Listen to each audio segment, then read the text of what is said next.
नमो अर्हन्ताणं नमो सिद्धाणं नमो आयर्याणं नमो वज्रायाणं नमो लोये सवसाहूणम्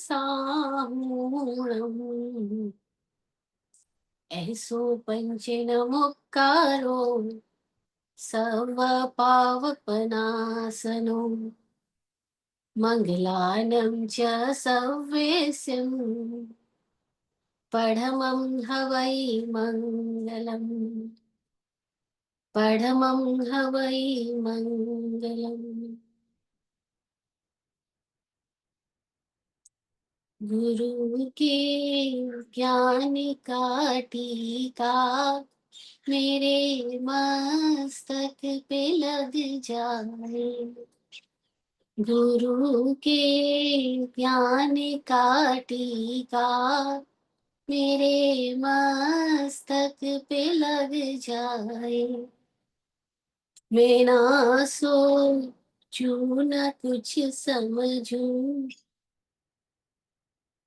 मैं ना सोचूं ना कुछ समझूं, गुरु से मन में बस जाए। गुरु जी मन में बस जाए। गुरु के ज्ञान का टीका।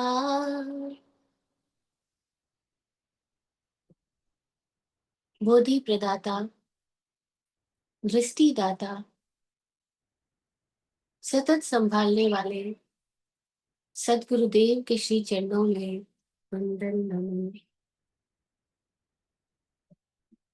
चरण तीर्थंकर समण भगवान महावीर स्वामी को वंदन। समस्त भव्य आत्माओं की भव्यता को प्रणाम। तत्वार्थाधिगम सूत्र के रचयिता वाचक उमा स्वाति जी की प्रज्ञा को नमन। हे सदगुरुदेव, आपकी कृपा दृष्टि से हमारे भीतर सिद्ध स्वरूप उजागर हो, उजागर हो, उजागर हो। सिद्धा सिद्धिं मम दिशन्तु, सिद्धा सिद्धिं मम दिशन्तु, सिद्धा सिद्धिं मम दिशन्तु।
ओम गुरुवे नमः।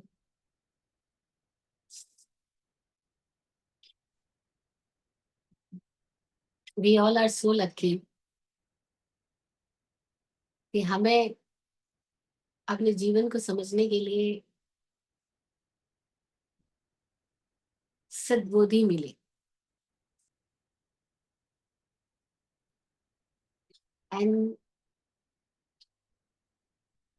हमारे भीतर वो पोटेंशियल है, वो योग्यता है कि हम अपनी समझ से अपने जीवन को लगातार सही दिशा में ले जा सके।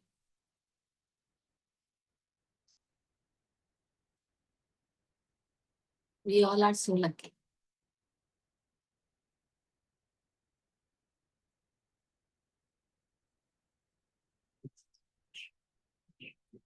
कल कोई लेडी सवाल कर रही थी, हमारे को मिलना आई थी यहाँ पे, तो तत्वार्थ सूत्र की हमने कोई बात करी, तो बोलती है कि ये सब जान के क्या हो जाएगा, आप देवी देवताओं के बारे में जानो न जानो, उससे क्या फर्क पड़ता है, जिंदगी तो यूं भी अच्छी चलती है। हमने कहा इस जानने के पीछे भी कोई प्रयोजन है, क्योंकि आदमी का चित्त जो है वो कभी भी ठहरा हुआ नहीं है।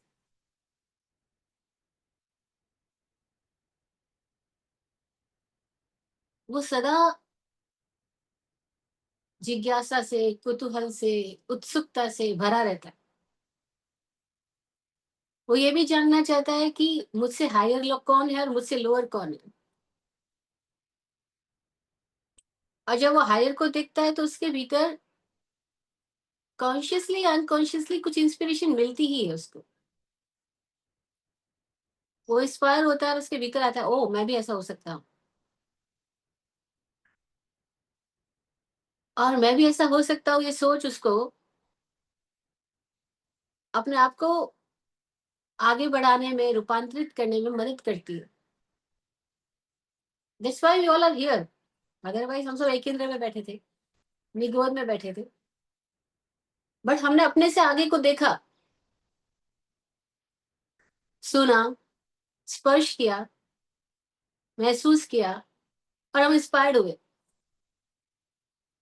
फूल ने देखा तितलियों को, सोचा मैं भी तो बन सकता हूँ तितली, मैं भी तो उड़ सकता हूँ, एक ही जगह क्यों बैठा हूँ, सुबह आऊं सांझ ढल जाऊं, ना ना मैं भी कुछ उड़ू। क्या पता कब फूल तितली बन गया, और क्या पता कब तितली कबूतर बन गई हो। उसने देखा होगा कि मैं थोड़ा ही उड़ सकती हूँ, या मुझसे भी बड़ा उड़ सकता है, दूर आकाश तक जा सकता है, तो मैं यहाँ तक क्यों। तो मनुष्य क्यों अधोलोक उठ के बारे में भी जाने, मध्य लोक के बारे में भी जाने, ऊर्ध्व लोक के बारे में भी जाने। वो जाने अपने निम्नतम स्तरों को भी, वो जाने अपने उच्चतम स्तरों को भी, वो जाने अपनी गहराइयों को भी, वो जाने अपनी ऊंचाइयों को भी। वो जाने कि देवता और भगवान एक ही नहीं होते। अदरवाइज ये एक कॉमन कॉन्सेप्ट मेरे को लोगों में सुनती हूँ, जो पता लगता है कि वो देवता और भगवान को एक ही मानते हैं। वो कहते देव यानी भगवान, भगवान यानी देव।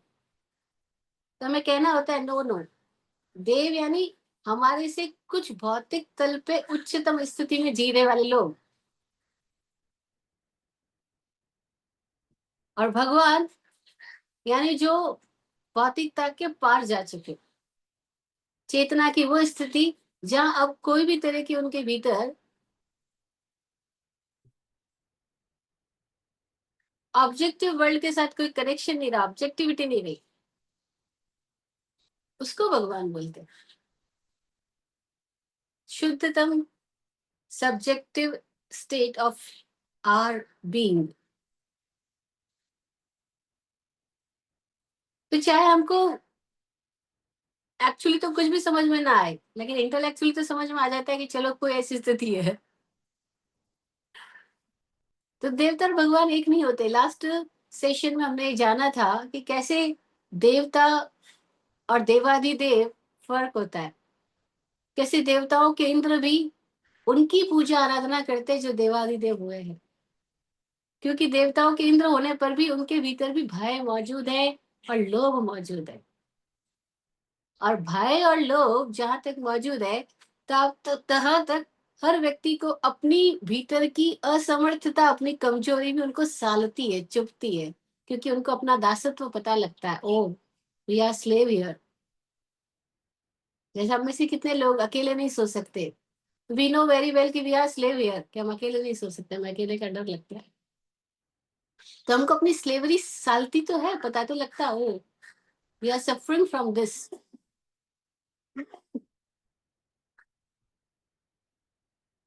कल ही कोई अपना एक्सपीरियंस बता रही थी, मुझे धन का बहुत लालच है, बस धन चाहिए, okay, you are clear about yourself कि तुम्हारे भीतर धन का लालच है, it's good. And you know कि तुम समझ सकते हो इसकी सार्थकता क्या और व्यर्थता क्या है, इसकी इम्पोर्टेंस क्या है। केवल यूटिलिटी तक ही तो है। और ये ना हो तब भी जीवन चलता है या नहीं चलता? बहुत शानदार चलता है। पूरी प्रकृति में सबका चल रहा है। और आदमी अपने भीतर खुद ही अपनी सोच से अपने लिए लिमिटेशंस पैदा कर देता है। What we are is limited by our thoughts.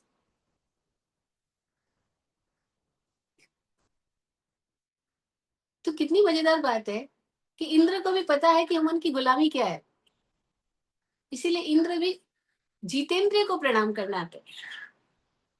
ये हमने लास्ट सेशन में जाना था कि 64 इंद्र होते हैं, भवनपति वानवेंतर के डबल होते हैं, उत्तर दिशा के अलग, दक्षिण दिशा के अलग। उत्तर दिशा के देवता कुछ अधिक शक्तिशाली होते हैं बजाय दक्षिण दिशा के, क्योंकि वो उत्तर में है। और 12 देवलोकों के 10 इंद्र होते हैं, ज्योतिषी देवों के 2 इंद्र होते हैं। ऐसे तो असंख्यात देवी देवता है, लेकिन इंद्र 2 माना, एक चंद्र एक सूर्य। और इस तरह से कुल मिला के 64 इंद्र हो। फिर हमने जाना था कि इनमें से भवनपति वानवेंतर इन 2 देवनिकायों के देवताओं के पास में 4 प्रकार की लेश्या होती है। पीतांत लेश्या, ये हमने लास्ट सेशन में जाना था। जो लेश्या है वो उनके द्रव्य रंग को भी प्रभावित करती है। जैसे हमारे यहाँ तो गोरे आदमी में काली लेशिया हो सकती है, गोरी त्वचा है लेकिन दिमाग से काला है, पॉसिबल है। लेकिन उनके वहां ऐसा नहीं होता है। उनके वहां अगर काली भीतर की स्थिति है तो उनका शरीर भी काला होगा, नीली भीतर की स्थिति है तो शरीर भी नीला होगा, हरी स्थिति है तो शरीर भी हरा रंग लिया होगा, हरी आभा लिए हुए होगा। क्योंकि उनके भीतर द्रव्य मन और भाव मन के बीच में गैप नहीं है, मन और काया के बीच में भी गैप नहीं है। मन और काया जो है वो मनोकायिक जीवन ज्यादा जीते हैं। उनका मन ही उनकी काया बन गई, या यूं कहते हैं उनकी काया उनका मन का ही एक थोड़ा ज्यादा स्थूल रूप हो गया। हमारे यहाँ थोड़ा और फर्क है, हार्डवेयर सॉफ्टवेयर में काफी ज्यादा डिफरेंस है, क्योंकि हमारी जो संरचना है वो काफी कॉम्प्लिकेटेड है, इतनी भी इजी नहीं है। देवताओं में तो सोचा और तुरंत बदला, सोच के साथ बदलता है, क्योंकि वो मानसिक काया जीते हैं। हमारे यहाँ सोच में और करने में बहुत फर्क है। इस बीच हमको गैप, सोचने और करने के गैप को हमें ब्रिज बनाना होता है। गैप को हमें कुछ हटाने के लिए कुछ करना होता है, फिर उनको कुछ करना नहीं होता, क्योंकि वो कर्म भूमि नहीं है। इसीलिए उनकी लेशिया उनका शरीर से पता लग जाती है। उनकी पहचान के लिए उनके अंदर गहरे जाने की जरूरत नहीं है, वहां गहराई कम है। मनुष्य के भीतर एक बार एक गुरु ने अपने छात्रों के बीच में सवाल रखा, शिष्यों के बीच में, इस दुनिया में नापी न जा सके इतनी लंबाई, इतनी दूरी किसमें है? तो सबने कहा इतनी आसान बात है, नापी ना जा सके इतनी लंबाई धरती और आकाश में है। गुरु ने बोला और सोच के जवाब दो। तो बोला 7वीं नार की और 12वें देवलोक में है। बोला और सोच के जवाब दो। तो सबने अपने अपने हिसाब से जवाब दिया, लेकिन गुरु किसी के जवाब को भी शाबाशी नहीं दे रहे, कह रहे और सोचो और सोचो और सोचो। क्योंकि हर आदमी जब सोच रहा होता है तो वो आकाश में देख रहा होता है, बाहर देख रहा होता है। उसका थॉट प्रोसेस स्पेस में जा रहा है, और स्पेस में जा रहा है इसका मतलब ये है कि अभी स्वाध्याय शुरू नहीं हुआ, पर अध्याय चालू है। A स्वाध्याय is so difficult, it is too much difficult. Why? Because हमको सबको इंटरेस्ट ही पर को जानने का है, पर को देखने का है, पर को सुनने का है। तभी बैठे हैं कि खुद को सुनो जरा। हम लोग खुद को क्या सुने? हमें तो बाहर का म्यूजिक सुनने में मजा आता है, कथा सुनने में मजा आता है। फिर बोले आग बंद कर लो, खुद को देखो जरा, खाली बैठे हो तुम। हम बोले अरे खाली बैठे तो मूवी देखेंगे, क्रिकेट देखेंगे, न्यूज़पेपर देखेंगे, न्यूज चैनल्स खोलेंगे। सारा इंटरेस्ट किस में है? विराट कोहली के जीवन में क्या हो रहा है, सलमान खान के जीवन में क्या हो रहा है, आमिर खान के जीवन में क्या हो रहा है, कौन सी नई मूवी रिलीज हो रही है, अरे इस मूवी ने कितना धमाकेदार काम किया, सारा इंटरेस्ट उसमें है। तो कैसे स्वाध्याय हो? और स्वाध्याय के नाम पे भी जाएं तो या तो किताबें पढ़ लेते हैं, या कथा सुन लेते हैं, और फिर भी ध्यान पूरा कहाँ पर है?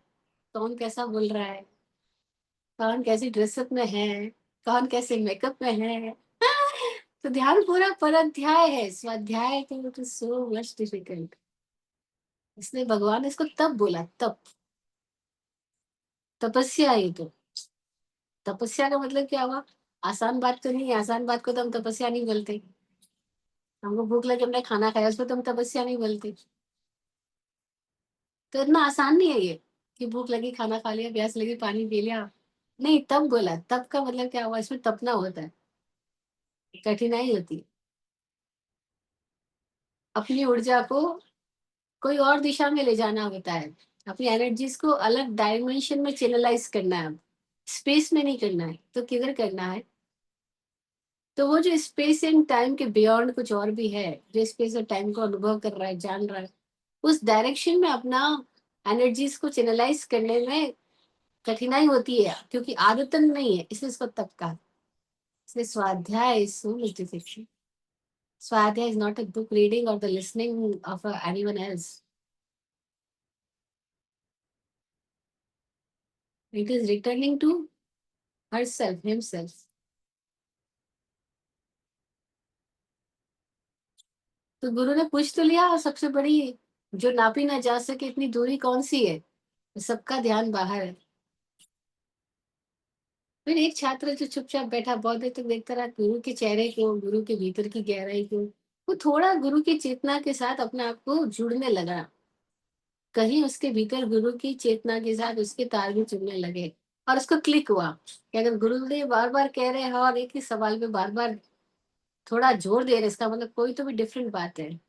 और उसने अपने आंख बंद करके देखा, तो उसको पता लगा सबसे बड़ी दूरी मेरी सूचना रूप जानकारी और मेरे अनुभव रूप जीवन में। मेरी कथनी कुछ और है, मेरी करनी कुछ और है। और ये बात क्यों पैदा हो पाई? क्योंकि वो गुरु के साथ कुछ जुड़ा, और कुछ को विनय हुआ, विनीत हुआ। जुड़ा मतलब विनय हुआ तभी जुड़ा।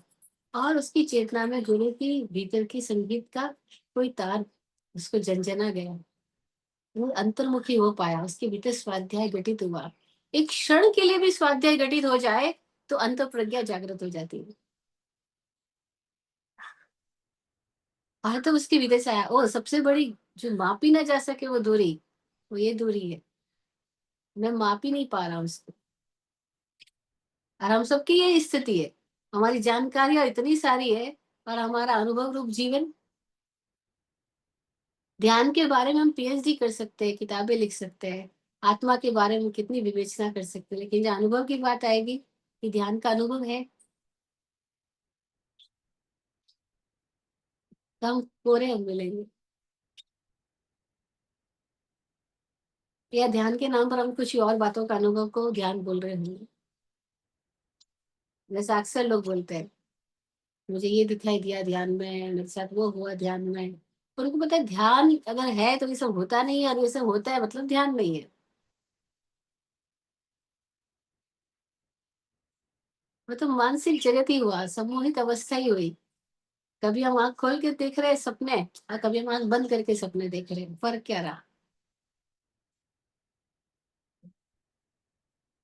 तो कोई अपने भीतर जागता है तो उसको समझ आता है दूरी कहाँ है, मेरी जानकारियां कितनी है, और मेरा अनुभव का है, मैं खड़ा किस तल पर हूँ।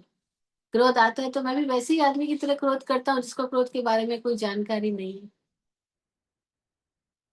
लालच आता है, मैं भी वैसे ही बर्ताव करता हूँ। तो हम लोग उदयाधीन जीते हैं। जागृत वो है जो उदय के भी पार हो जाता है। और वो आकाश हुआ, बादल आए गए, बरसे या धूप दी, कुछ भी किया, आकाश आकाश है। सर्वथा निरपेक्ष, अछूता, शाही भाव में जी रहा है। परंतु चूंकि आकाश चैतन्य तत्व नहीं है, इसलिए आकाश को समझने के लिए, चैतन्य तत्व को समझने के लिए हम आकाश का एग्जाम्पल दे रहे हैं। और एग्जाम्पल के बारे में क्लियर होना चाहिए कि एग्जाम्पल एग्जाम्पल है, एक देशीय होता है या बहुदेशीय होता है, सर्वदेशीय नहीं होता। कंप्लीटली पोजीशन को क्लियर नहीं कर सकता है। It can be relate by the one और the another part. It cannot show the right picture, actual picture, so it's called example. तो हम उर्ध्वलोक की बात कर रहे हैं। हमने लास्ट सेशन तक 7 सूत्र कर लिए। 4th चैप्टर के 7th सूत्र हम कंप्लीट कर चुके हैं। आज हम 8th, 9th और 10th 3 सूत्रों को लेते एक साथ, क्योंकि तीनों का टॉपिक सेम है। क्या टॉपिक चलने वाला है आज? एकदम डिफरेंट टॉपिक है वैसे देखा जाए तो। पहले हमने लेशिया की बात करी, अब यहाँ हम प्रविचार शब्द की बात करें। This is the new word for most of the person. It is the word is प्रविचार। हम ह्यूमन लैंग्वेज में बात करें तो हमारे यहाँ पे जो इस स्थिति को बोलते हैं वो बोलते हैं सेक्सुअल स्थिति। तो सेक्स के बारे में चर्चा, देवी देवताओं की सेक्स की चर्चा को प्रविचार कहलाए। कि जैसे हम मनुष्य कैसे विषय भोग में लीन होते हैं, कैसे स्त्री पुरुष एक दूसरे के साथ कनेक्ट होते हैं, क्या देवी देवताओं में भी ऐसा कुछ होता है या वो इसके पार जा चुके हैं? नहीं, इसके पार केवल वही जाता है जो देह से देहातीत हुआ। जब तक देहातीत नहीं हुआ, भेद विज्ञान को उपलब्ध नहीं हुआ, या जब तक अपने भीतर की ग्रंथियों से निर्ग्रंथ नहीं हो गया कंप्लीटली, अभी तक वो उसके पार नहीं गया। गुणस्थान की भाषा में बात करें तो जब तक मोहनीय गुणस्थान को पार ना कर जाए, उपशांत मोह और क्षीण मोह 11वां 12वां दोनों गुणस्थान को पार ना कर जाए, तब तक जीव जो है वो कहीं ना कहीं आ स्त्रीलिंग पुरुष लिंग के बीच में आपस में आकर्षण और संबंध, विच्छेद, ये सब क्रियाएं चलती रहती है।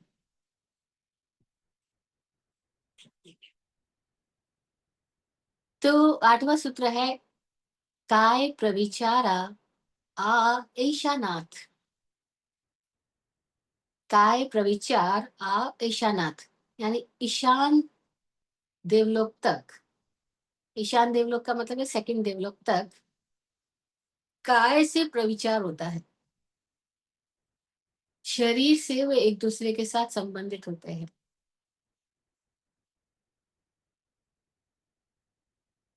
इसका मतलब क्या हुआ काय प्रविचार आ ईशानाथ का?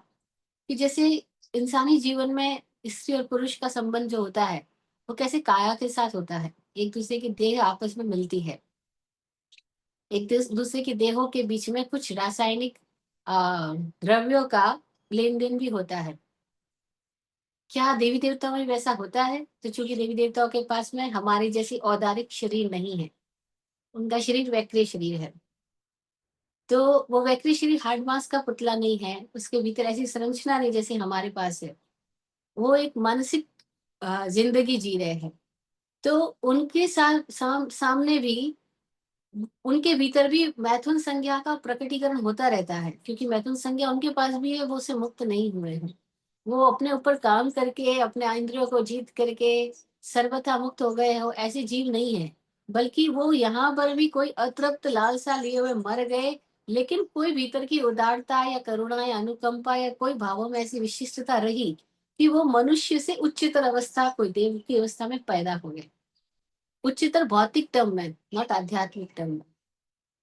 फिजिकल प्लेजर की उनकी एक अलग दुनिया पैदा हो गई। तो उसके अंदर भी प्रविचार है, देवी देवताओं का संबंध है। कहाँ तक है तो बोल रहे हैं दूसरे देवलोक तक, काया से संपर्कित होते हैं हम। दूसरे देवलोक में देवी भी पैदा होती है और देवता भी पैदा होते हैं, वहां तक दो लिंग है। उसके आगे देवियां जन्म नहीं लेती है, ऐसा सूत्रों में उल्लेख है। देवियां जन्म लेती है दूसरे देवलोक तक। उसके आगे अगर किसी को जाना है तो वो देव रूप में जाता है, देवी रूप में नहीं जाता है। ऐसी ही इस श्लोक की संरचना है। इसमें कोई देवियां कम हो गई हो या देवियों का लेवल कम हो, ऐसी कोई बात नहीं है। लेकिन वो अपने भीतर की, अगर कोई ऐसी पुरुषार्थ क्षमता जगा ले तो फिर वो देवी रूप नहीं रहती, वो देव रूप हो जाती है। तो देव रूप तो स्थितियां तीसरे से आगे भी सब में है, लेकिन देवी रूप स्थिति दूसरे देवलोक तक है, ईशान देवलोक तक है। ईशान का जो अधिपति है वो शिव है, जिसको हम यहाँ शिव बोलते हैं। शिव जी की पूजा करते हैं, पार्वती की पूजा करते हैं। तो ये शिव पार्वती क्या है, ये दूसरे देवलोक के इंद्र और उसकी इंद्राणी का नाम है ऐसे।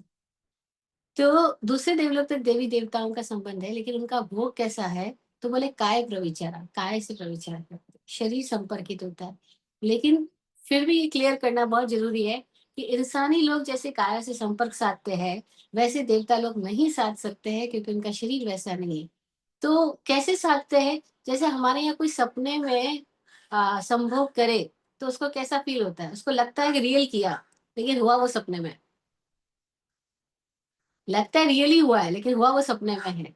उसको जागने में पता लगता है, अरे ये तो कोई था ही नहीं मेरे साथ, मैं तो अपने सपने में कुछ कुछ कर रहा था। ऐसे ही देवी देवताओं की जिंदगी के अंदर वो सपने में संभोग कर रहा है। वो सम्मोहित है, असंभव की प्रक्रिया हो रही है, सपने में ही सब घटना चल रही है। उनको लग रहा है संभव हो रहा है, लेकिन हो नहीं रहा है, क्योंकि बॉडी उनके पास नहीं है। वो मनो का एक जीवन जी रहे हैं, वो मानसिक जीवन जी रहे हैं, मानसिक जिंदगी जी रहे हैं। मनस भूमि है वो, कर्म भूमि नहीं है। तो काय प्रविचार आप ईशानाथ।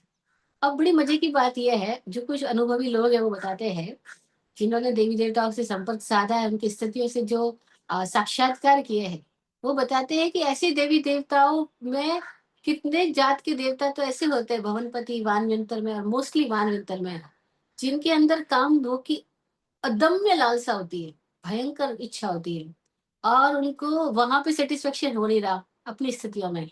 तो वो कई बार मनुष्यों के शरीर में प्रवेश करके वहां पे सुख भोगना चाहते हैं, और वे इस मानस मनुष्य की जिंदगी में आना चाहते हैं। और कितने लोग मनुष्य के शरीर में आविष्ट होकर के, मतलब आविष्ट होकर के मतलब प्रवेश करके अथवा उनको आवेशित करके उनके साथ कनेक्ट होकर के अपनी अदम्य लालसा को पूरी करने की कोशिश करते हैं। आप में से कई लोगों ने, यू आर तो हमें in USA, in India it is a very common, ऐसी बहुत सारी टेल्स स्टोरीज मिल सुनने को मिलेगी। हम अगर पुराने लोगों के साथ बैठे तो वो कहते हैं एक एक आदमी के पिंड में जब भैरू जी आ जाते हैं तो वो कितने किलो खाना खा जाता है। कितने ही किलो, मतलब 100 150 किलो भी खाना खा लेता है, और उसका पेट वैसा की वैसा है, तो खाना खा गए। बोलते भैरू जी पिंड में आ गए थे। मतलब पिंड में आगे का मतलब कोई देवी देवता, कोई ताकत, कोई ऐसी अलग सी क्षमता उनके साथ कनेक्ट हो गई, और उसको अपनी लालसा पूरी करनी थी। उसके भीतर कोई खाने की वो लालसा बाकी रह गई, तो वो उसको खा करके और उसके माध्यम से खा अपनी तृप्ति करता है। अभी तो खाने की बात है, जैसे खाने की बात है वैसे मैथुन की भी बात है, प्रविचार की भी बात है। तो न जाने कौन कैसे किससे संपर्क साध लेता है। आपने पुरानी स्टोरी में तो सुना ही है कि वो राक्षस ने उसके पीछे पड़ गई, उस व्यापारी के पीछे, उसने रूप बदल करके उस व्यापारी के साथ शादी करी। ये बातें गाथा धर्म कथान की स्टोरी में भी आती है, अगर हम सूत्रों की बात करें तो। क्योंकि अदरवाइज हमारे भीतर थोड़ा एक कॉन्सेप्ट रहता है, सूत्र की बात है या अभी गप्पे है। तो सूत्रों में भी कुछ गप्पे है और गप्पों में भी कुछ सूत्र है।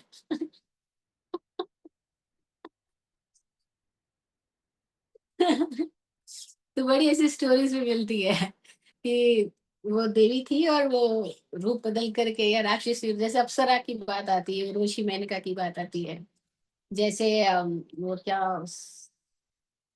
हाँ, और वशी की बात आती है कि वो इंद्र के सामने नृत्य करते करते एक दिन थक गई, बोली मुझे मनुष्य का सुख भोगना है। तो फिर उसने इंद्र ने शाप दिया, जाओ अपना असली रूप मत बताना, अगर बताया तो वहां से तुम्हें मुक्त होके आना पड़ेगा। और वो पुरुरवा के साथ शादी करती है, मतलब पुरुरवा के पास आती है, और पुरुरवा राजा के साथ बहुत सालों तक। और पुरुरवा रोज सोचता है कि ये स्त्री कैसी है, इसका शरीर पकड़ता उसमें वजन ही नहीं है, ये हर वक्त सुंदर ही रहती है, इसका कभी बाल काले से सफेद नहीं हुआ, ये कभी मेरी जैसी नींद नहीं लेती कि वो अपन स्नोरिंग करते हैं, वो कभी स्नोरिंग नहीं करती है। तो पुरुरवा रोज सोचता था कि ये कौन है, कौन है, कौन, रोज पूछता था तू कौन है, इतनी सुंदर है, मेरी प्राण प्रिय है, लेकिन बता दो कि तू है कौन, अपना असली रूप तो बता दे। लेकिन वो अप्सरा कैसे बता दे, लेकिन जिस दिन बताएगी उस दिन चली जाएगी। इंद्र ने शाप दिया था, और वो खुद जानबूझ के आई कि उसको मनुष्य का भोगना था, मनुष्य का शरीर भोगना था। ये स्टोरी हमें कुछ और बातें भी इंडिकेट कर रही है कि अगर हमारे भीतर कोई ग्रंथियां यहाँ रह गई है,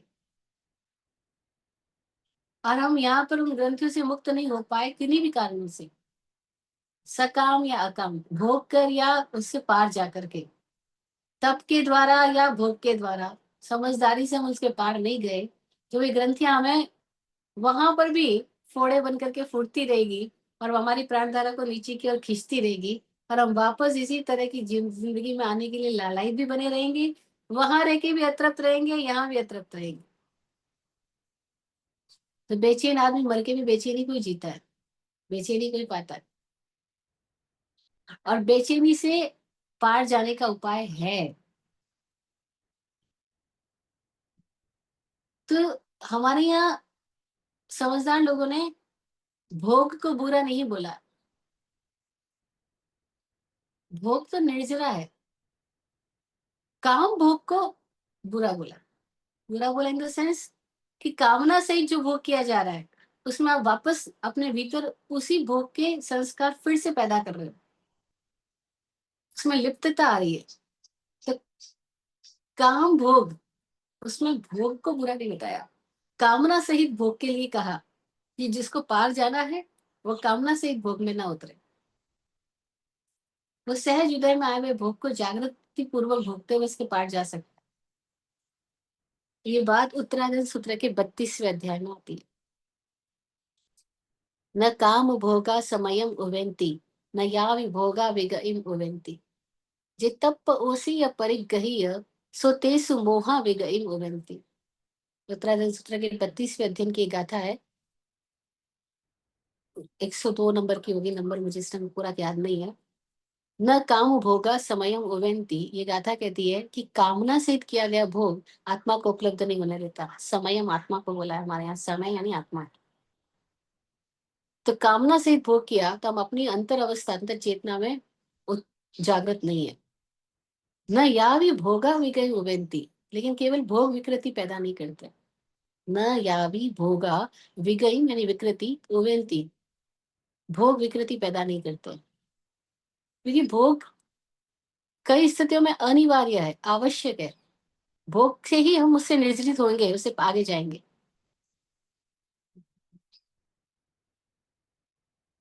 जैसे हम खाना खाएं तो पेट को मजा आता है, तृप्ति होती है, लेकिन हम लालसा पूर्वक खाना खाएं तो खाने में भी बेचैनी रहती है, और खाने के बाद भी बेचैनी रहती है, क्योंकि लालसा से खाया तो ज्यादा खाया गया, लालच में खाया गया, टेस्ट में खाया गया, भूख से नहीं खाया गया। तो खाते वक्त भी बेचैनी है, और खाने के बाद भी अब पेट आफरा कर रहा है, गैस हो रही है, कुछ हो रहा है, और फिर बेचैनी हो रही है। तो कितनी प्यारी बात सूत्र बोलते हैं, ये अनुभवी लोगों की बात है कि न काम भोगा समय उन्नति, न या विभोगा विगय उन्नति, जे तप ओसी या परिग्रही, जो उनसे द्वेष करता है या उनका परिग्रह करता है। अब दो ही बातें करते हैं लोग, या तो द्वेष करते हैं, इसको पाप समझते हैं, हे समझते हैं, घृणा की दृष्टि से देखते हैं, निंदित मानते हैं, एक सहज प्रक्रिया की तरह नहीं लेते इसको, एकदम सहज, जैसे भूख लगी, भोजन खाया, तृप्ति हो गई, धन्यवाद दिया, आगे बढ़ गए, भूल गए भोजन को भी, भूख को भी। भोजन और भूख दोनों भूल जाती है अगर स्वस्थ आदमी ने भोजन किया है, स्वस्थ चित्त से किया है, स्वस्थ तरीके से किया है। तो भोजन और भूख दोनों भूल जाएगी, याद नहीं रहेगी। याद रह रही है यानी रेखा बन रही है, और रेखा बन रही है यानी अब धुंधलापन आया, दृष्टि किसी भ्रम में है। अब भ्रम दो प्रकार के, या तो द्वेष में या परिग्रह में। तो जे तप ओसी, जो उससे प्रद्वेष करता है, या परिग्रहीय, जो उसका परिग्रह करता है, सो तेसु मोहा विगई मुवंती, तो उनमें जो मोह है वो विकृति ला रहा है। बड़ा प्यारा सूत्र है ये, बहुत ही अद्भुत सूत्र है। 32वां अध्याय बड़ा मनोवैज्ञानिक अध्याय है। तो ये सूत्र कह रहा है कि देवलोकों के देवता भी काय से प्रविचार करते हैं ईशान देवलोक तक के। काय प्रविचार आ ईशानाथ, लेकिन वो वहां पर भी ये प्रविचार करते हुए उनकी आंतरिक ग्रंथियां भोगने से समाप्त तो हो रही है, लेकिन चूंकि अगर वो जागृत नहीं है, समुचित नहीं है, समाधिवान नहीं हुए हैं, स्वाध्याय से आगे नहीं बढ़ पाए हैं कभी, तो उनके लिए मुश्किल है कि वो उससे वापस उस चक्र से बाहर जा सके। इसलिए देवताओं में भोग और निर्जरा तो होती है, नयापन बहुत कम होता है, लेकिन वो फिर भी चक्रीय स्थितियों में ही घूमते रहते हैं। चक्र के बाहर चले जाए, ऐसी स्थिति वहां नहीं होती। वो पॉसिबिलिटी मनुष्य के पास, कि वो चक्र में से घूमता हुआ चक्र के पार कैसे जा सके, कैसे साक्षी हो जाए, कैसे घटनाएं अलग तल पे हो और वो अलग तल पे ऊपर खड़ा हो जाए। ये पोटेंशियल, ये पॉसिबिलिटी इंसानी जीवन में है। इसीलिए इंसानी जीवन को सारे जीवनों से श्रेष्ठ बताया गया, कि यही मुक्त हो सकता है, यही पार जा सकता है।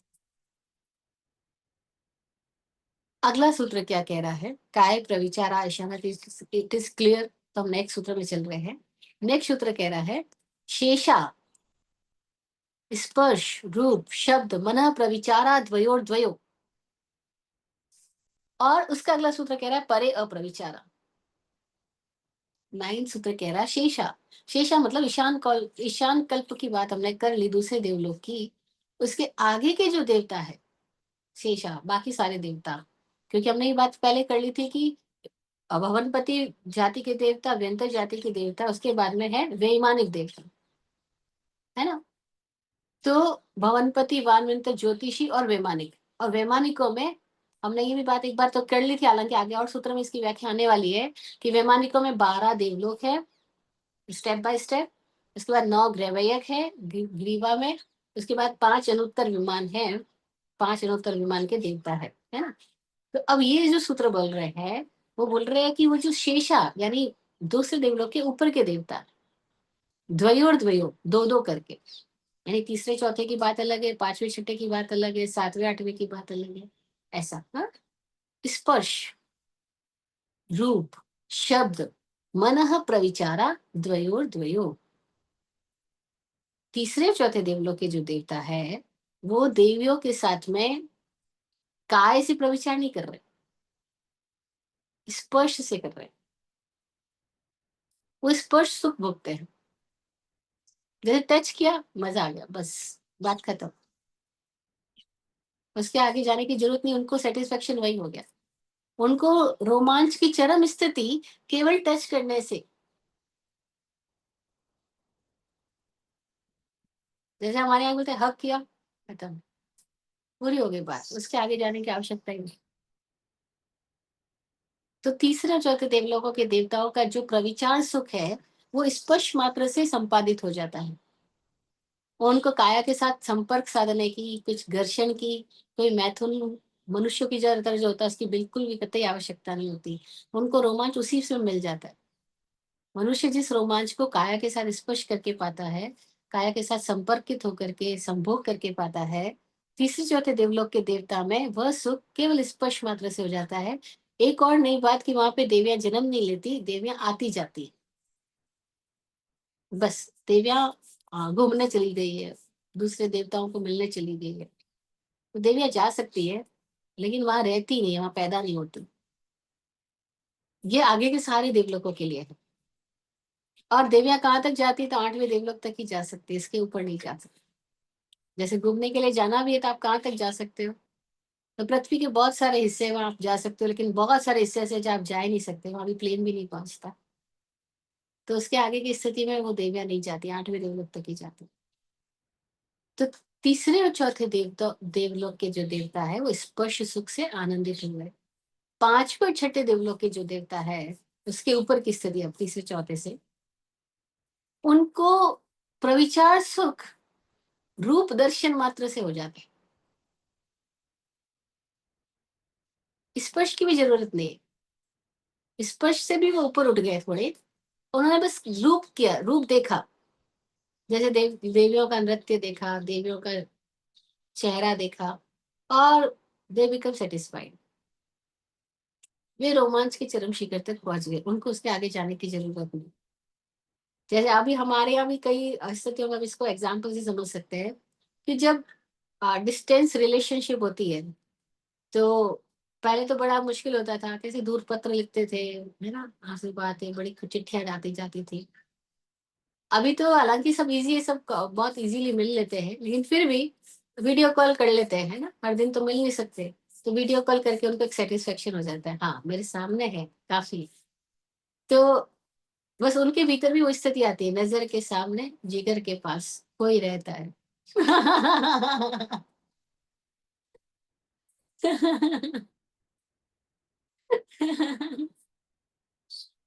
वो हो तुम।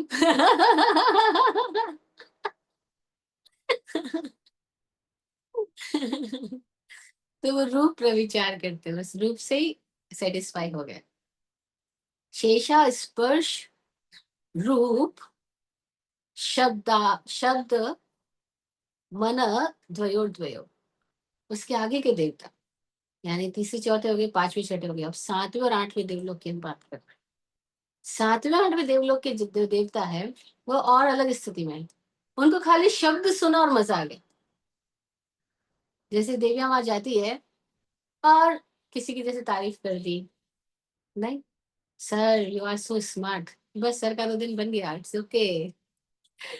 तो तो देवियां जाती है, संगीत गाती है, कुछ बीच कुछ बजाती है, कुछ गाती है, और उनका गाना सुन करके, क्योंकि ये देवता ना बड़े संगीत प्रिय देवता होते हैं, 7वें 8वें देवलोक के देवता, उन्हें कर्ण का मजा आता है, सुनने में ही उनको रोमांच हो जाता है। और हमारे यहाँ भी ऐसे कई लोग हैं, जैसे कई मनुष्यों में ऐसी स्थितियां हैं। ये सारी जो देवताओं की बातें, मनुष्य की भी बातें हैं, हमारे मनुष्यों में भी किन्हीं मनुष्यों के तल ऐसे हो गए हैं कि उनको भीतर में सेक्सुअल जो उनकी पोजीशन है, उनको सेक्स करने से सेटिस्फेक्शन नहीं होता, उनको म्यूजिक सुनने से सेटिस्फेक्शन होता है। वो इतने म्यूजिक लवर होते हैं कि म्यूजिक में पूरा दिन रात डूबे रहते हैं, बस वो गाते बजाते सुनते सुनाते और उसी में उनको सेटिस्फाई सेटिस्फाई हो जाते हैं। तो आप हैरान होंगे कितने कवि, कितने लेखक, कितने म्यूजिशियन की पत्नियां उनसे परेशान है, क्योंकि उनको सेटिस्फेक्शन किसी और में हो गया लेकिन इनको तो नहीं हुआ। इसलिए मनुष्यों की जोड़ी में बड़ा द्वंद बना रहता है, पूरी जिंदगी द्वंद रहता है, क्योंकि किसी का सेटिस्फेक्शन किस में और किसी का सेटिस्फेक्शन किस में, और दोनों के तल अलग अलग है, तो मैच कैसे करेंगे? तो कोई कोई एक एक तल पे, अपने अपने तल पे अतृप्त अधूरे अधूरी पूरी जिंदगी जी के खत्म हो जाता है। और फिर कानून व्यवस्था, मतलब कानून नहीं इन द सेंस, सोसाइटी की जो नॉर्म्स है वो ऐसा है कि भाई जिसके साथ शादी हो गई उसके सिवा किसी और के साथ संबंध नहीं बनाना। अब ये मानसिकता इतने गहरे में सबके भीतर है, और इस मानसिकता की वजह से अब पूरी जिंदगी कई लोग एक दूसरे से अतृप्त है, लेकिन कहीं और नहीं जाना, क्योंकि जाना है तो फियर फैक्टर है, जाना है तो पाप है, अपराध है, समाज में बदनामी होगी, ये सब कुछ। तो अब आदमी क्या करे? तो आदमी की जिंदगी बड़ी द्वंद्वों से भरी है, और सबसे बड़ा कारण उसकी मैथुन संज्ञा की स्थिति से पार नहीं जाना। और पार नहीं जाने के पीछे उनके भीतर में दिए गए ये प्रबल मान्यताएं, हम उसको संस्कार बोलते हैं, बड़ी मान्यताएं है, संस्कार नहीं है। फर्क है दोनों शब्दों में, और बहुत गहरा फर्क है। मान्यताएं का मतलब है जो मान ली गई बात है, और संस्कार का मतलब है जो अपने भीतर अपनी ऊर्जा को ऊपर उठा करके अपने भीतर एक पैदा हुई नई स्थिति,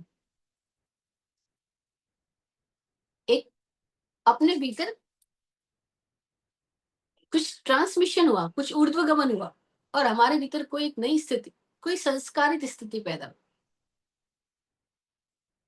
संस्कार तो आती है समझ और साधना के साथ, समझ के साथ परिवर्तन करने से, कुछ पुरुषार्थ से, कुछ सजगता के साथ अपने ऊपर किए गए प्रयोगों से संस्कार पैदा होते हैं।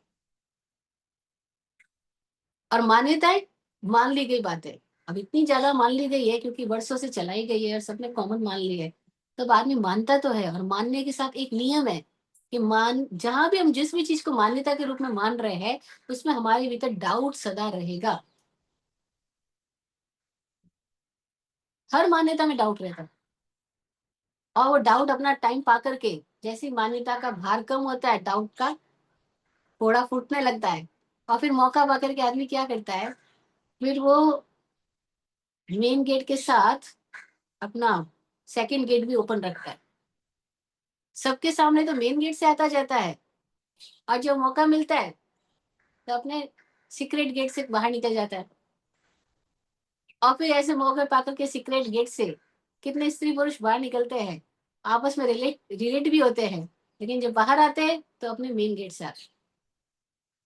और इस तरह से आदमी अपने अपने ही मुखौटों में जीता है, और परस्पर मुखौटे एक दूसरे से दूर रखने की कोशिश करता है। पत्नी आ गई तो कुछ और गर्लफ्रेंड आ गई तो कुछ और हो जाता है। मुल्ला नसरुद्दीन की पत्नी एक दिन में बिना बताए मुल्ला के ऑफिस में पहुंच गई, और मुल्ला की गोद में उसकी सेक्रेटरी बैठी हुई। पत्नी जोर से चिल्लाई, ये कौन है तुम्हारी गोदी में बैठी हुई? मुल्ला उसको पूछते, तू कौन है, तू यहाँ कैसे आके बैठ गई? मैं भी नहीं जानता तुझको। सेक्रेटरी भाग गई।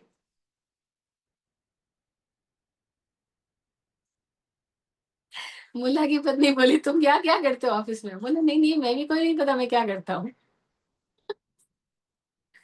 तो बड़ा मजेदार होता है। कोई लोग बड़ी अवस्था में आ गए लेकिन दो दो तीन तीन फोन रखे हुए हैं। स्वामी जी उनको पूछे, क्या बात है? अरे वाह, आपके तो साथ वाइफ भी और गर्लफ्रेंड भी रखते होंगे आप बहुत सारी। बोले, नहीं नहीं, ऐसा क्यों बोल रहे हो? बोले, दो दो तीन तीन गर्लफ्रेंड्स रखते हैं तो अलग अलग नंबर देने पड़ते हैं ना सबको। तो आदमी बड़ा मजेदार है। तो मान्यताओं में शंका मौजूद रहती है, मान्यताओं की वजह से आदमी मुखौटे पहनता है, और मुखौटों की वजह से हिपोक्रेसी, पाखंड पैदा होता है। और ऐसे पाखंडों से भरी इस दुनिया के अंदर हम देखें तो हर कोई यहाँ पाखंडी नजर आता है। पर एकदम क्लियर क्यों नहीं हो जाते? क्योंकि मान्यताओं का मुखौटा जो आदमी ने खुद ने पकड़ के रखा हुआ है, उससे बाहर आने के लिए उसके पास साहस नहीं है।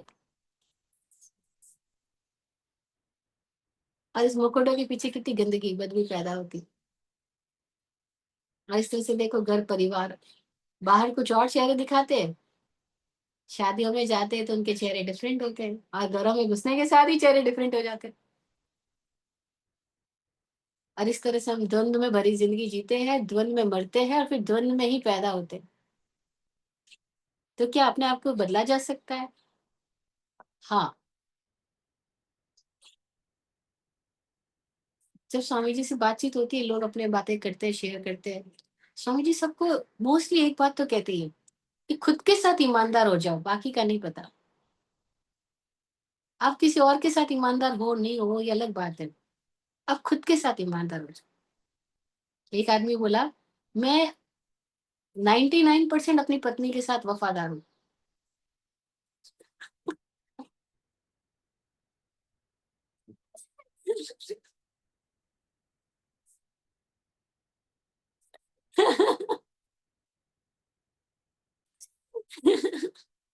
आगे कहने की जरूरत नहीं।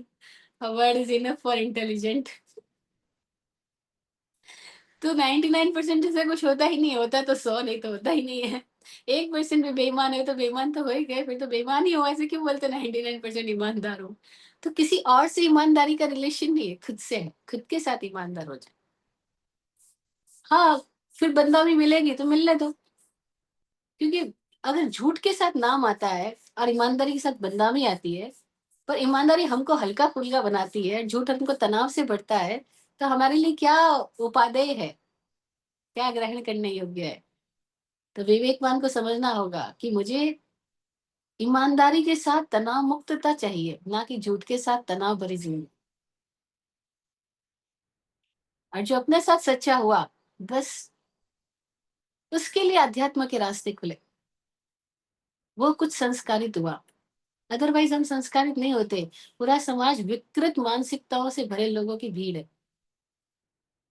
और ये अपने आप को दिखाते कुछ और है, होते कुछ और है। खुद का नाम करने के लिए दूसरों को बदनाम करने की कोशिश करते हैं। तो इस माया जाल को, इस मुखौटों के जाल को, नॉट माया जाल, मुखौटों के जाल को जो समझ जाता है, वो इससे बाहर भी जा सकता है। तो हम बात कर रहे हैं 8वें देवलोक की, 7वें और 8वें देवलोक। उनका सुख कैसा है?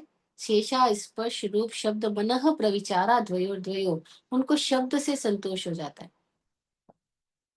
देवियों के साथ संगीत होता है, देवियां गाती है। देवियां वहां तक ही जा सकती है, उसके आगे नहीं जा सकती। और कोई कोई देवियां ही वहां तक पहुंच सकती है, क्योंकि ऊपर तक जाने के लिए आपके भीतर भी तो कोई स्थिति चाहिए। भाई वो अंतरिक्ष में इतने दिन तक रह करके आई वो लेडी, अभी लौट के आई है वापस। क्या नाम भूल गई मैं उसका। अब कितना साहस है उस लेडी में कि वो वहां इतने टाइम तक, पता भी नहीं वापस अर्थ पे आ पाएगी या नहीं आ पाएगी। लेकिन वो अंतरिक्ष में इतने दिन तक जीवित रही, उसने अपने आप को संभाला, अपना टेक केयर किया। तो उसके अंदर वो साहस तो है, और उतनी क्लैरिटी भी है, तभी वो वहां तक रह पाई, जा पाई। तो कोई ऐसी स्त्री आई उस ऊपर के देवलोकों तक जा सकती है। एग्जाम्पल है ये तो। सुनीता नाम या क्या जो भी नाम है उसका। बड़ी मजेदार बात है। तो 7वें 8वें देवलोक के जो देवता है, वो शब्द से प्रविचार प्राप्त कर लेते हैं। उनको चरम सुख हो जाता है। उनको संभोग में जो चरम सुख जिसको बोलते हैं, वो सुख उनको खाली शब्दों से उपलब्ध हो गया, क्योंकि उनकी चेतना उतने लेवल तक डेवलप हो गई। अब ये सारी घटनाएं जो देवताओं के अंदर बताई जा रही है, ये घटनाएं देवताओं की नहीं बताई जा रही, इंसानी जीवन की भी बताई जा रही है, कि हम इंसानी जीवन में भी, हम मनुष्यों में भी हमारे तल डिफरेंट है। हम ऐसे कोई लोग हैं जो फिजिकल रिलेशनशिप से ही आनंदित होने में पूरी जिंदगी गिवा डालते हैं। कोई लोग हैं जो फिजिकल के रिलेशनशिप से कुछ पार भी खोजते हैं। हाँ, उनमें कोई स्पर्श तक पहुंचते हैं, कोई रूप तक पहुंचते हैं, कोई शब्द तक पहुंचते हैं, कि शब्द सुन के तो मजा हो गया, म्यूजिक में ही खो गए, मजा हो गया। फिर धीरे धीरे उनको बाहर का म्यूजिक अपने भीतर के म्यूजिक की भी याद दिलाता है। इसीलिए बाहर का म्यूजिक गलत नहीं है। वो कहीं भीतर के म्यूजिक का ही प्रति संवेदन कर रहा है, रिजोनेंस कर रहा है। और उनके भीतर अगर कोई लोग उस म्यूजिक में अटके ना, और अपने भीतर के म्यूजिक में भी पहुंच जाए, तो उनको सामायिक की दशा म्यूजिक से मिल जाती है। संगीत से समाधि में चले जाते हैं। जैसे हमने कहा संभोग से समाधि, वैसे संगीत से समाधि में हो जाती है। और फिर उनको अपने भीतर कोई संगीत बाहर है, और भीतर मौन है, भीतर सन्नाटा है। और उस मौन, उस सन्नाटे का जो सुख है, वो वैसे सुखों से, संभोग के सुखों से कई गुना ज्यादा गहरा और लंबा होता है। और ये स्थिति इंसानी जीवन में डेवलप हो सकती है, कईयों में है। और यहाँ होती है डेवलप, तभी वो वहां तक पहुंचते हैं। आप सोचो उस प्लेन पे कौन जाएगा? जो उस प्लेन के लायक अपनी यहाँ स्थिति डेवलप हुई है, तभी तो उस प्लेन तक वो वहां पहुंचेगा। उस विमान, प्लेन मतलब विमान को हम प्लेन बोलते हैं ना, तो ये वैमानिक देवलोक है, प्लेन है ना।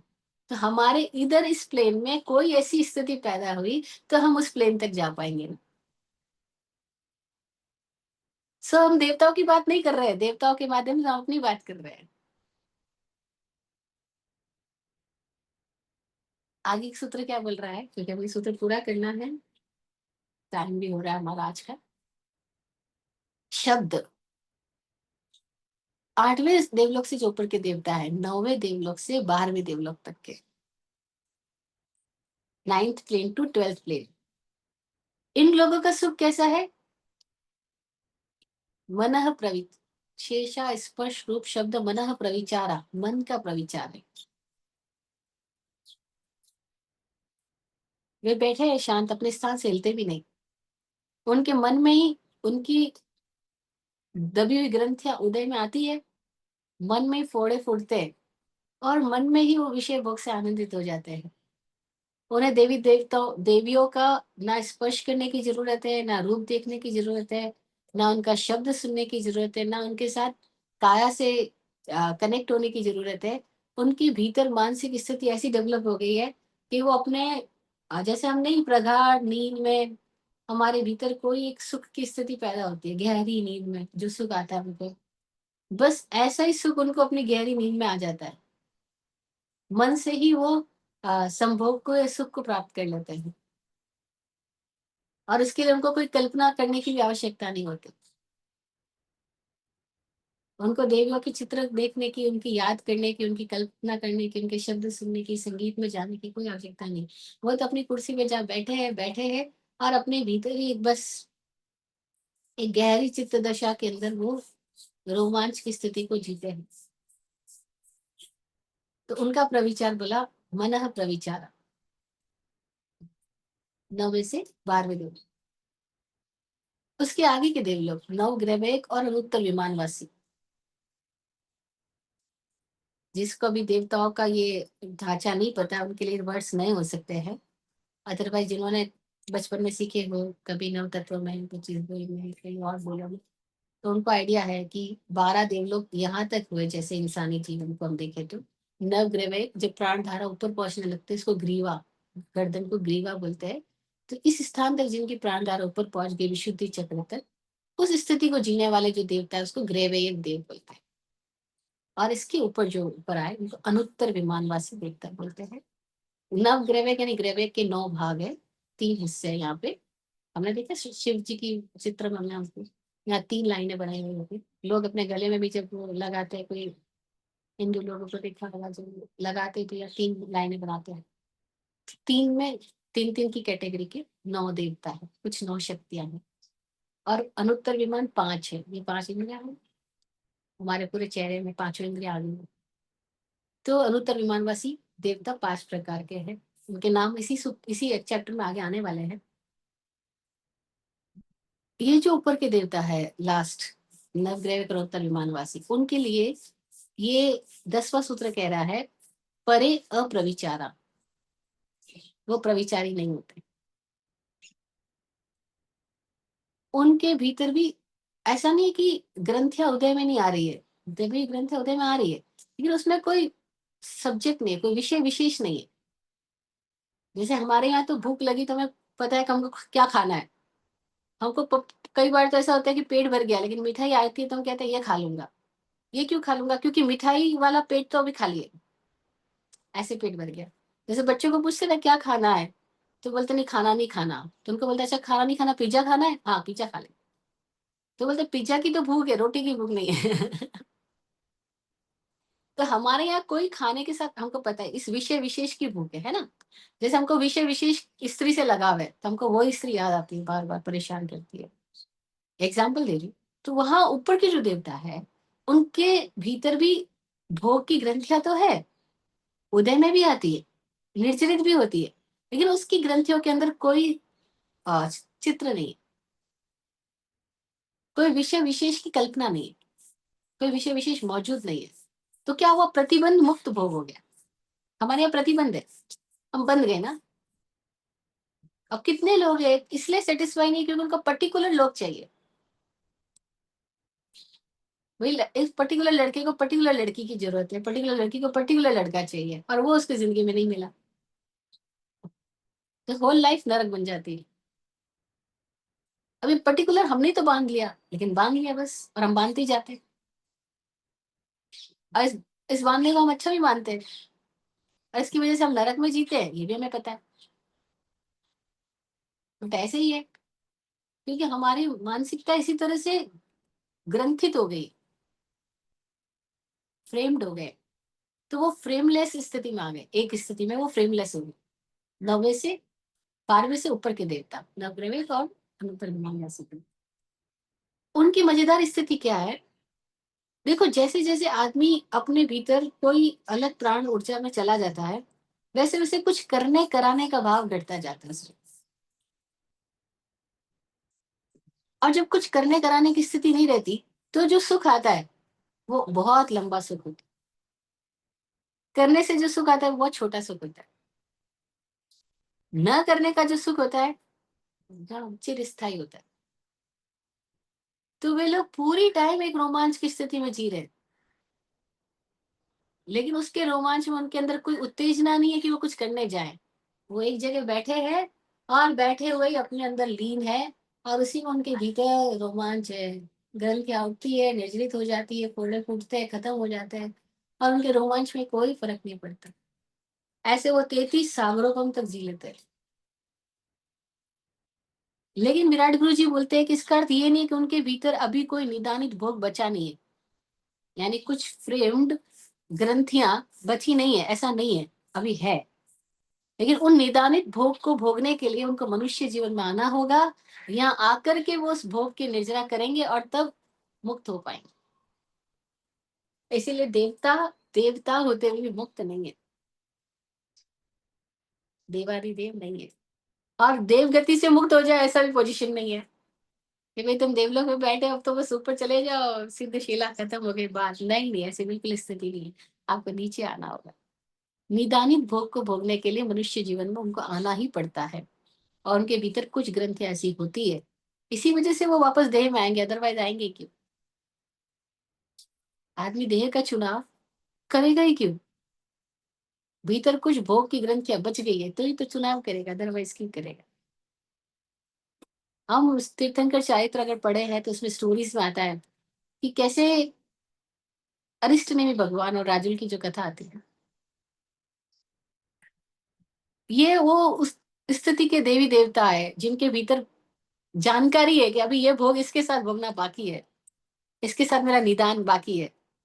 तो वो कैसे यहाँ पे आते हैं, अपना निदानित भोग भोग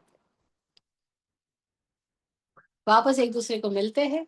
उनकी अब ग्रंथि अब अमुक्त हो रही, और तब तक उनका संबंध था, बस संबंध क्षीण उनका यहाँ आकर के होता है। तो ये अनुत्तर विमानवासी देवता वापस कुछ निदानित भोग कर्ण बाकी है, इसलिए मनुष्य रूप में आते हैं। और प्राय ये एक भवावतारी होते हैं, बस यहाँ आया, अपना वो पूरा किया, लास्ट सर्जरी खत्म हुई उनके, और फिर सिद्ध बुद्ध हो जाते हैं।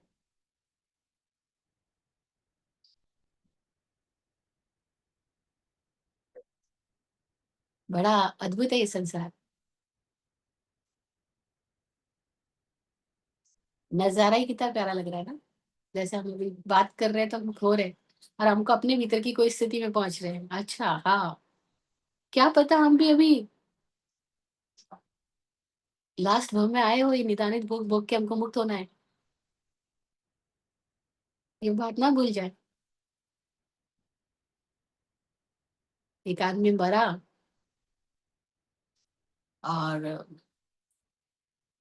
यमदूत के पास पहुंचा, तो यमदूत ने कहा आपका देवलोक में स्वागत है। और यमदूत ने कहा आपका इस लोक में स्वागत है, आपका देवलोक का सफर कैसा रहा, आपका जन्नत का सफर कैसा रहा? आदमी बोलता है मैं जन्नत से नहीं आ रहा हूँ, मैं तो पृथ्वी लोक से आ रहा हूँ। तो वो जो दूत है, यमदूत, वो बोलता है जी नहीं, आप पृथ्वी लोक से नहीं आ रहे हो, आप जन्नत से आ रहे हो, आप देवलोक से आ रहे हो। बोले ऐसे कैसे बोल रहे हो आप कि आप हेवन से आ रहे हो, हमने आपको हेवन में भेजा था। वो बोला वहाँ हेवन कहाँ था, वहां तो पृथ्वीवासी थे, पृथ्वी लोक के जीव थे। बोले बोले वहाँ हेवन था, देखो कितनी तरह के आपको रंग बिरंगी दुनिया मिली थी, कितने तरह के फ्रूट्स मिले, कितने तरह के प्लांट्स मिले, ट्रीज मिले, कितने बटरफ्लाईज मिले, कितने रंग बिरंगे कपड़े पहनने को मिले, कितने रंग बिरंगे खाने पीने को सामान मिले, कितने रंग बिरंगे मॉल्स मिले घूमने को। हम आपको जन्नत में भेजा था, आप हेवन में कैसे रहकर आए हो? बोला ओ शट, मैं हेवन में था, मैं तो वहां ये सोच रहा था कि मर के हेवन में जाऊंगा।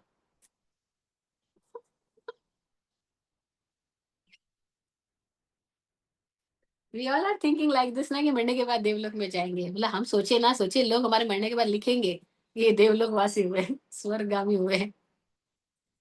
स्वर्गवासी हुए, हुए नहीं हुए अलग बात है, यही स्वर्ग में नहीं फील किया तो वहां क्या करेंगे?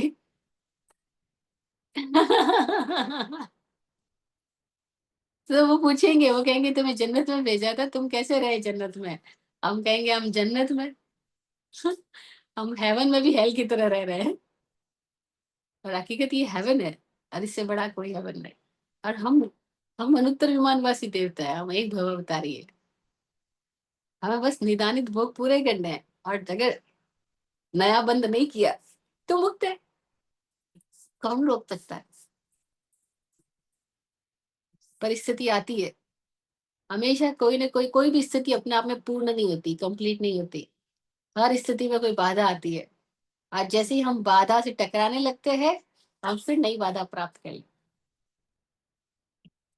और जैसे हमने उस बाधा के विज्ञान को समझ लिया, हम बाधा के पार चले जाते हैं। कोई भी सिचुएशन अपने आप में कभी कंप्लीट नहीं होती, ये तय है।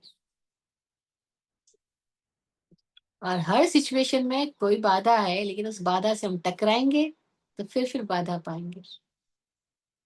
और उसमें घर्षण ना करके हम बाधा के विज्ञान से समझ के जाग से बाहर चले जाएंगे, तो हमको दोबारा उस ग्रंथि में नहीं आना होगा, फिर नई ग्रंथि नहीं बनेगी। और नई ग्रंथि न बने तो मुक्ति है। और ये सारी स्थिति इसलिए है कि कैसे हम निर्ग्रंथ हो जाए।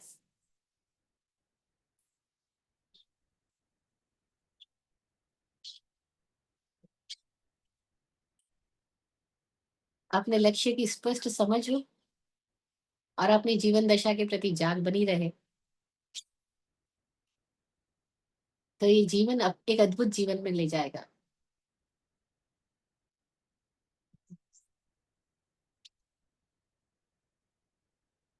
एक ऐसा अद्भुत जीवन जहां फिर कोई दूरी नहीं होगी कथनी करने की, समझ और अनुभूति की। कोई दूरी नहीं होगी, और जहां दूरी नहीं होगी वहां नूरी होगी। आत्म वैभव का प्रकटीकरण को नूरी कहा है।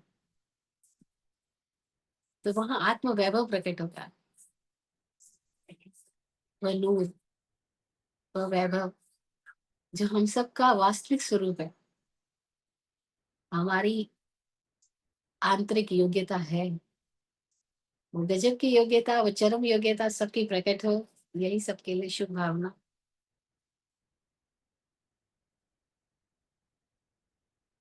आप फूलो फलो, वो जिंदगी मखमल मुलायम, आपकी हर खुशी पे है हमारी जान सदके। दुआ करते हैं चुपचाप दिल की थाप से हम, दुआ करते हैं चुपचाप दिल की थाप से हम, रहे जाते नवाजे हर घड़ी अरमान सबके। अमन और चैन से गुजरे आपका वक्त सारा, अमन और चैन से गुजरे आपका वक्त सारा, रुख पे खिलती रहे यूं रूह की मुस्कान खुल के। रुख पे खिलती रहे यूं रूह की मुस्कान खुल के। जय हो, जय हो, जय हो। सबका कल्याण।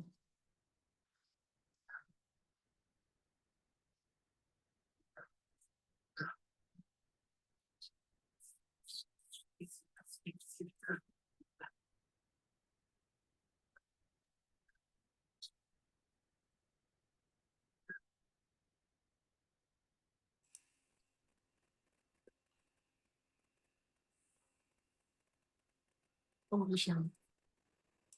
किसी की कोई जिज्ञासा हो तो बात कर सकते हैं, प्रश्न कर सकते हैं।